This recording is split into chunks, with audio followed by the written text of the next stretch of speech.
De hecho, hay tantas preguntas por hacerte sobre toda tu carrera. Hay en el tema del terror, hay en el tema de la acción, el tema de ciencia ficción, pero yo quiero empezar con un cortometraje. Uno de tus primeros trabajos, que se llama Hotel Etiquette. Quisiera preguntarle cómo fue la experiencia y qué recuerdas de su primer rol. You had acted in so many genres, but it's time to talk about one of your early works that is hotel etiquette. Tell us anything you want it. Yeah. Yeah, that was like the first, one of the first short films I've done, I've ever done. And originally, the filmmaker, Joe Bucknam has since passed away, which is really sad, unfortunately, but he's amazing. He gave me my first, opportunity in a film. I originally had contacted him about being an extra, just a background actor in it, because I didn't feel like I fit any of the roles. He was, happy to have me and invited me to come to the table read. So if anybody doesn't know what a table read is, you literally sit around a table and read the script. So I went and did that. And I ended up filling in for an actress that couldn't be there, and he ended up writing a role for me. So I ended up going from just, going to be an extra to having a part, and that kind of really launched how much I loved to do film and TV, and it was super fun. So. Es que tengo que contarte esto porque quisiera que la entrevista fuera un homenaje al director, lamentablemente fallecido. Y fue algo muy bello porque la invitó a ella a la mesa de rodaje, y ella había sido pensada simplemente como una extra, y por la ausencia de una actriz fue llamada para actuar como tal, o sea, pasar de una extra a una de las actrices con un parlamento. Eso es bastante, muy memorable. Vamos al final de la entrevista se le rinde el homenaje. Coméntale. I translated because Jhon decided that we will do an homage for the director as an in memoriam at the end of the interview. Yeah, no problem at all. Just let me know if I'm talking too fast. No. In fact, I will not translate the other answers, so you can tell more. But I decided to translate that for Jhon to know it. Oh, perfect. Yeah, just let me know if there's anything I can do to help. Hay también una película que se llama Karma Police. Karma Police es una historia muy diferente. Trata sobre el poder aliarse a varios grupos, varias personas de la élite. Pero quisiera preguntarle sobre qué tan diferente tiene esta historia a las demás que son de ese estilo. Entonces, esa es mi duda grande. Besides the name of the song, what are the differences that got Karma Police to another histories? Yeah, those are all very early works. That one, I think I was just a background actor at that point. I started doing theater at a very young age when I was 12. And I was still doing theater, and I wanted to try to get into film and TV. So a friend of mine was like, start doing extra work, start doing background work and different things, and just to get involved and to get to know people and to be on set. So that was one of the projects that I did, just to get on set and get some experience and meet people. So it was the very early stages of my career, but, everyone has to start somewhere, and it's a good place to get experience. Hay una película que obviamente es bastante notable ya de los cortos episodios de televisión que ha pasado, pero hay una película que me dejó impresionado. Yo no sabía, me tocó que recurrirla hace un buen rato antes de entrevistarla y se llama Temporada de Brujas. Ella tiene una escena, entonces quisiera preguntarle cómo fue disfrutar de esta distinta historia a lo que ha hecho este actor, que la verdad ha hecho un montón de cosas, más en personaje de cómo coincidir. Tell us about your scene in Season of the Witch. We know it's short, but it's memorable. Yeah. Oh, thank you so much. Yeah, that was so fun.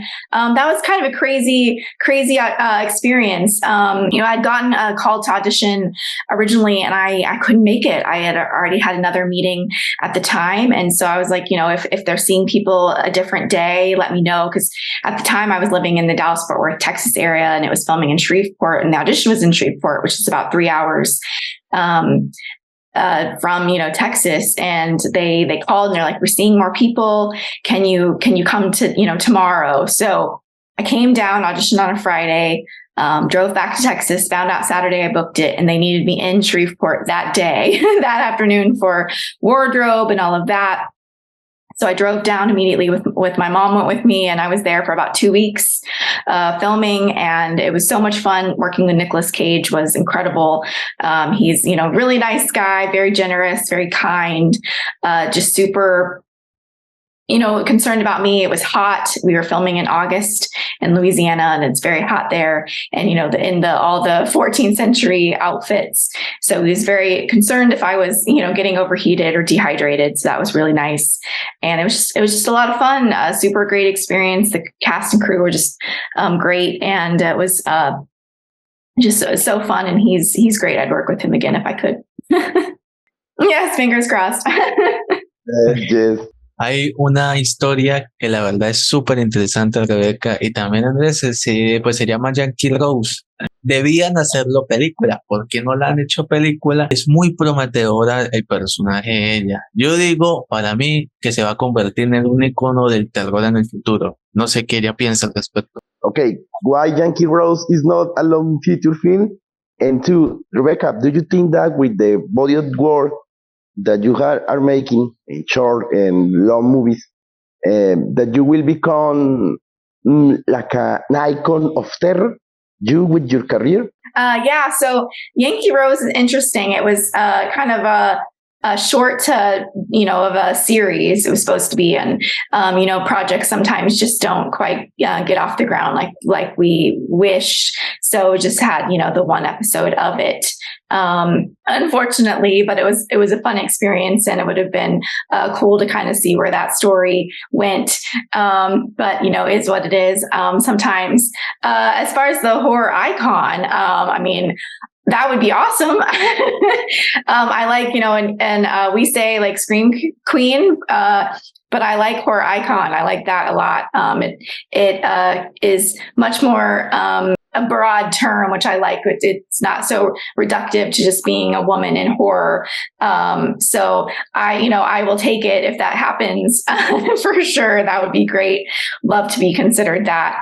I love horror a lot. Grown up watching it since I was young, and never really imagined getting to act in horror films. So the fact that I've gotten to has been really fun, and something I'm going to continue doing as projects come. So hopefully eventually I could consider myself that. That would be really cool. Hay otra historia que se llama Limbo. Limbo es una historia sobre infierno, demonios, todo. La mayor curiosidad mía, y yo creo que nos hacemos muchas personas amantes del terror, y es ¿qué lo hace tan especial y tan icónico? No solo de tu personaje, de la dirección de Jhon, porque esta historia es bastante distinta, fresca. Además que ella actúa con muchas personas muy reconocidas. What are the aspects that Limbo got that may stand out for other projects? We know that it's a great director, it's a great cast, but tell us with your words. That was, an interesting movie, for me. The director, sent, my manager the script and was like, would she be interested in, reading the script and being considered for this role.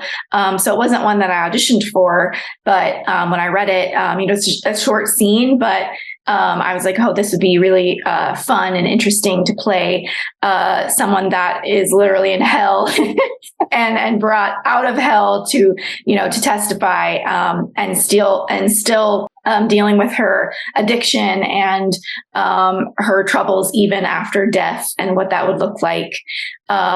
So, and of course, the cast and everything crew were wonderful, like you said, to work with.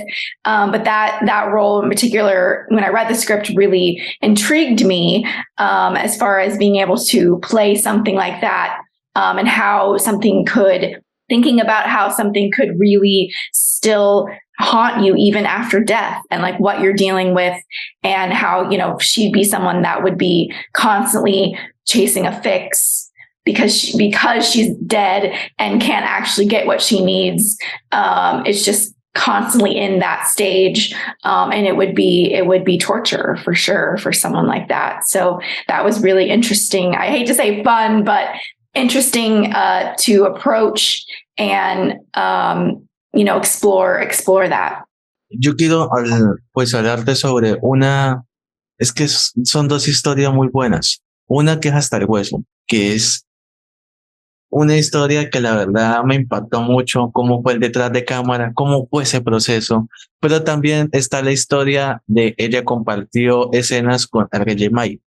Es una historia muy distinta, muy diferente, entonces cómo fue el poder estar de un género a otro y ser bastante distinto en su carrera. These are two projects that are really notorious because you play a big role and got really great recognition. You know that To the Bone really impact a lot of people here in Latin America and all over the world. But also you appear on the unseen.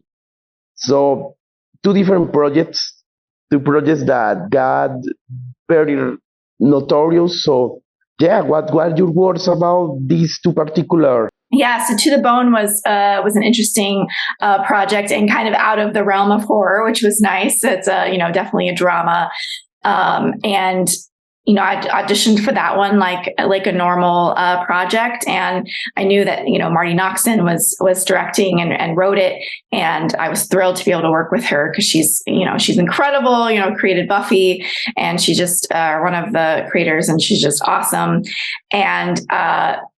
So when I, read that script and was cast, I was like, I was thrilled, to be able to work with Keanu Reeves and Lily Collins and just be a part of a really important story, and a small part of an important story to tell was really special, and getting to go to Sundance with it and experience that for the first time was really interesting and cool. And being able to sit in an audience, I think we had a sold out house of 1,200 people watching the movie for the first time was an incredible experience as well.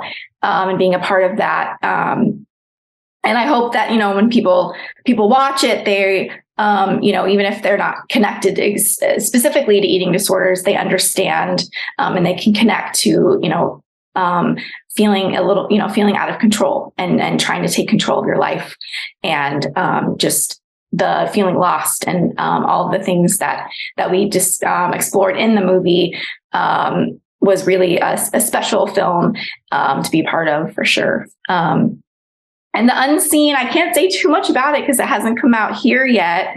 It comes out June 30th, which is really exciting. So, just a month away. But it's about a lawyer who starts experiencing hauntings and something from his past. So I can't say too much about my character. I play Millie, who may or may not be someone from his life. And it's hard because I can say very little about it without spoiling my character or the movie. But I think it's going to be really fun. It's more, I say, psychological thriller than straight horror. So it's going to be with a mystery to solve. So I think it's going to be really fun. I think hopefully people are gonna enjoy it. Yo solo quiero decirle que hay un papel que te admiré demasiado que se llama Dos Brujas. Uf, qué papelazo te hiciste en esa. Porque es una historia de terror, de sectas, de supersticiones. Yo lo que quiero saber es cómo pudo ser tan icónico de todos los personajes que has hecho. Obviamente me han gustado disfrutarlo, pero este es el que más me ha impactado, el que más produce miedo. Entonces, ¿cómo desarrollaste el miedo en ese personaje? How do you develop the fear of your character into witches? Yes. That was fun. That was a really fun movie. I'd never played a villain, especially not someone quite like her. So that was really interesting to dive into and explore. I wanted to keep her as grounded as I could in a crazy movie. So for that, I really focused a lot on what was going on really with her. I can't relate to being a witch or having powers, but I can understand someone that feels very lost and trying to fit in and feels like no one sees her and no one really pays attention to her and thinks that she doesn't have anything to offer and kind of expects that, she's going to be kind of in the corner and someone that you don't really see. And so I can relate to some of that. And so I took that first and then layered her craziness on top of it and what she would be going through if it was somebody that felt all those things, the jealousy of her roommate having the family that she always wanted, having the boyfriend that she always wanted, and what that would be like if you then were given powers that you could control someone else's life and change it, and not necessarily for the better, and what that would look like, and really having all of that on top of what was underneath, what was really going on, as she says near the end.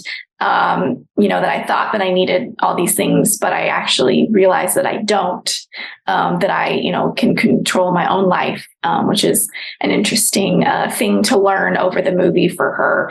And it'll be interesting to see where she goes in the next film. And fear is always an interesting thing for horror because you're not sure if something will be scary until you see it with an audience. When you're filming, it's obviously not not scary, and so you're not sure what will work and what won't. I thought Pierre, our director, he's just did a fabulous job with the movie and with the scares and with the gore and all of that, as well as creating some really interesting, fun, memorable characters. Es muy súper importante. ¿Qué podemos esperar de Crutz? ¿Cómo es tu relación con Sean Wallen, que es un prometedor director? Y tu producción, Rebekah, que es sobre Sweet Molly, la estamos esperando, bastante interesante. ¿Qué podemos esperar? What we can expect from Crust, Sean Wallen, sorry, and your production, Sweet Molly. Yeah, so Crust, I just finished filming, and it's going to be so fun. It's a creature horror comedy about, for anyone that doesn't know, about a guy who runs and owns and lives in a laundromat. He was an ex-child star who had a really successful TV show when he was young.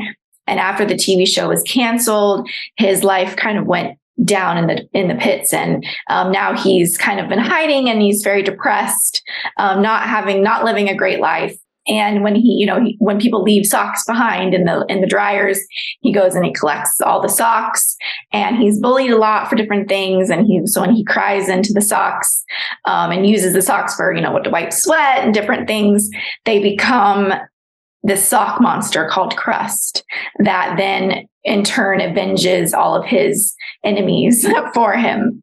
So it's a really interesting, and our Crust was a sock puppet. It was a practical that we had run by a Muppeteer named Rachel, who was incredible. And so there's going to be very little CGI in it, which I love, all the practical effects. And I play a character named Neela, who becomes Vegas's, the main character, his love interest. And she is an artist who is this kind of quirky loner who's also looking for a place to belong and looking for love. And so they make an interesting pair when they meet. They're both kind of looking for the same thing. So we just wrapped that. So I assume that it will be coming out probably in the beginning of next year sometime. Hopefully, I'm excited. I've seen a little bit of the footage and it looks really cool. And it's a great cast with Sean Wayland, Danny Roebuck, Felissa Rose, Alan Ruck, and more, just really great actors. So it's going to be really fun and funny. And I think some really memorable characters for sure in that as well. And then Sweet Molly, we're in production now. We'll be filming in August, which I'm really excited about the FLDS religion, and explores that, and child brides, and marrying off women that are far too young to be getting married, and forced into marriage, and what that looks like. But it's from the vein of a horror drama thriller. So it's a really interesting look on that. And don't want to give too much away yet, but it's gonna be really good, I think. So we're filming that in Utah. No, no, Rebekah. Bastante chévere. No, Rebeca, la verdad estamos muy agradecidos por esta oportunidad. Claro, redes sociales, un saludo para Colombia, Latinoamérica. Invita a la gente a seguir todo tu trabajo. Rebecca, we are very thankful for your presence here. The camera is yours, so you can give us your social media so people can follow you. Send a big hi to Colombia, to the channel, to wherever you want. Go ahead. Awesome. Well, thank you so much for having me. You can find me on Twitter at Rebekah Kennedy, Rebekah Kennedy, and then on Instagram at Becca, Bekahk. Like I said, the next project I have coming out is The Unseen, starring RJ Mitty from Breaking Bad. And it comes out June 30th in select theaters and on video on demand. So hope people will check it out and hope you enjoy it. And yeah, thanks so much for having me. Shout out to you guys, Columbia, for having me and doing this awesome interview. It was really cool. So thank you. Shout out to Jhon's channel. Thank you so much for having me in this interview. You guys are amazing, and hope that everyone will follow and subscribe and check out all the interviews he's done. Thank you, thank you so much. Gracias por la oportunidad. Muchas bendiciones y mucha suerte. Yeah, of course, de nada. De It's nada. good. No, very little Spanish, not much. It's okay, todo bien. Todo No, chao, Rebecca. Bye bye, Rebecca. Bye bye. Bye. Thank you guys. Bless you. Have a great evening. Or I don't know what time it is there, but It's like 9:59 o'clock, 10 o'clock, but in the night. okay, awesome. 22 o'clock. Okay. Perfect. Bye. Bye